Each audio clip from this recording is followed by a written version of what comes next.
اب یہ تیسرا پلان سی بنا ہے. آصف زرداری اس کے پیچھے ہے. کرپشن کا پیسہ اس کے پاس بے تحاشا ہے.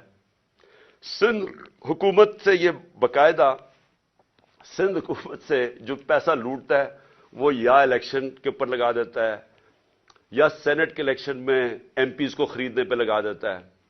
جو بھی الیکشن آزاد کشمیر کا گلگت بلتستان بے تحاشا پیسہ پھینکتا ہے کیونکہ چوری کا پیسہ ہے. یہ پیسہ اس نے لگایا ہے ایک دہشت گرد تنظیم کو اس نے پیسہ دیا. سہولت کار اس میں طاقتور ایجنسی کے لوگ ہیں جو یہ مل کے تین طرف یہ فیصلہ ہوا ہے اور انہوں نے اگلی واردات کرنی ہے. میں آج اپنی قوم کو بتا رہا ہوں اور میں اس لیے بتا رہا ہوں کہ میں جو نام میں نے دیے ہیں وہی نام وہ بھی آئیں گے اور آصف زرداری کے علاوہ.